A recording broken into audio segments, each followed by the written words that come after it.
আলহামদুলিল্লাহ আলহামদুলিল্লাহ আলহামদুলিল্লাহ। আমি অন্তর থেকে আল্লাহর কাছে শুকরিয়া আদায় করছি আর ধন্যবাদ দিচ্ছি ডক্টর মোহাম্মদ ইউনূসের এই সিদ্ধান্তটা আরো আগেই নেওয়া দরকার ছিল। ভারতের যে সরকার আছেন শায়েস্তা করতে এর থেকে বড় আর কোনো সিদ্ধান্ত হইতে পারে না। হঠাৎ করে কাশ্মীর সীমান্তে ভারত এবং পাকিস্তানের মধ্যে চরম উত্তেজনা বিরাজ করছে। ইতিমধ্যে দুই দেশের সংঘর্ষে প্রায় 15 জন নিহত হয়েছেন। পাকিস্তান বলছে তাদের মাত্র একজন নিহত হয়েছে, অন্যদিকে ভারতের অধিক সংখ্যক সেনা নিহত হয়েছে। ইন্ডিয়ার দাদুরা যুদ্ধ করবে না, আচ্ছা যুদ্ধ করবার কার সাথে সিদ্ধান্ত নাও? এক শালারও বেশি থাকবে না, বুঝতে পারছো? এক শালারও বেশি থাকবে না, খাতনা করে ছেড়ে দিবে। বাঙালিগুলোকে ফাজলামি করো। নতুন একটি খবর হচ্ছে যে এত কিছুর মধ্যেও বাংলাদেশ ঘুরে দাঁড়িয়েছে।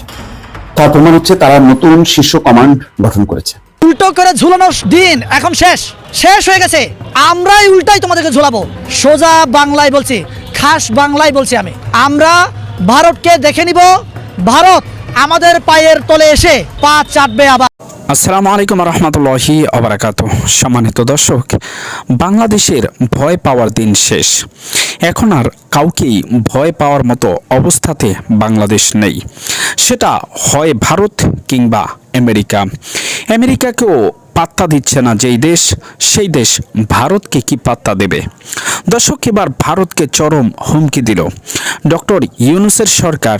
শুধু তাই নয়, তারা বলছেন যদি তারা সব ধরনের ব্যবসা বাণিজ্য বন্ধ করে দেওয়া হয় দেয় তাহলে আমরাও বিকল্প ব্যবস্থা গ্রহণ করে নেব। এদিকে শুধু তাই নয়, যদি বর্ডারে বাংলাদেশি কোনো নাগরিকের উপরে কিংবা কোনো সেনাবাহিনীর উপরে কিংবা বিজিবির উপরে আঘাত করা হয় তাহলে পাল্টা আঘাত করা হবে ভারতকেও।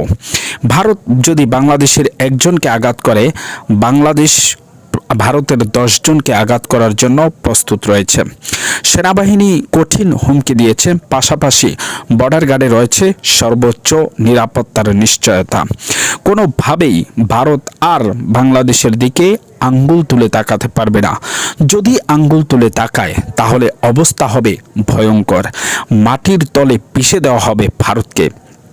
এমনই বলছেন একজন বাংলাদেশি নাগরিক। শুধু তাই নয়, বাংলাদেশ থেকে যত ধরনের সুবিধা ভারত এই পর্যন্ত পেয়ে এসেছে সকল ধরনের সুবিধা বন্ধ করে দেওয়া হবে। তবে এ সকল বিষয়ে কথা বলার ফাঁকেই হঠাৎ করে ভারত এবং পাকিস্তানের বিরুদ্ধে তুমুল আলোচনা ও সমালোচনা চলছে। কাশ্মীরে ভয়ঙ্কর লড়াই, যে লড়াইয়ে এখনো পর্যন্ত পাকিস্তানের একজন আহত হলেও ভারতের রয়েছে কয়েকজন ও প্রায় অনেকে বলছেন 10 থেকে 15 জনের মতো ভারতের যারা সেনাবাহিনী তাদেরকে আহত করা হয়েছে। শুধু তাই নয়, পাকিস্তান এবং ভারতের মধ্যে তুমুল লড়াই শুরু হয়ে গিয়েছে। তাহলে কি 7 সিস্টার আলাদা হয়ে যাচ্ছে? চিকেন নেক যেটাকে বলা হয় সেটা কি ভণ্ডুল হচ্ছে? ভারত কি হুমকির মুখে পড়ছে? সম্মানিত দর্শক, ভিডিওর ইন্ট্রোতে আপনারা যে সকল বক্তব্যগুলো দেখলেন, এটা দেখার পরে আপনাদের মতামত কি? আসলে ভারত যেটা চাইছে বাংলাদেশকে কুক্ষিগত করে রাখতে, সেটা মনে হয় আর সম্ভব হচ্ছে না।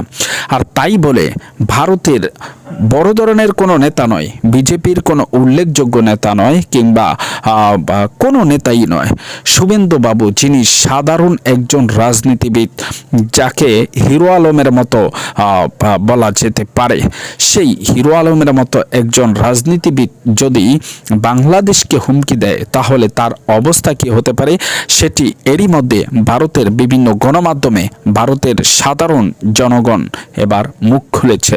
বলছেন এটা শুভেন্দু বাবুকে টাকা দেওয়া হয়েছে, যেই টাকার বিনিময়ে তিনি ফরফর করছেন। এই শুভেন্দু বাবুকেও দেখে নেবে ভারত। দর্শক, আপনাদের মতামত জানাবেন বিস্তারিত কমেন্টস বক্সে। আজকের মতো এখানে বিদায় নিচ্ছি। আসসালামু আলাইকুম রহমতুল্লাহি ওয়া বারাকাতুহু।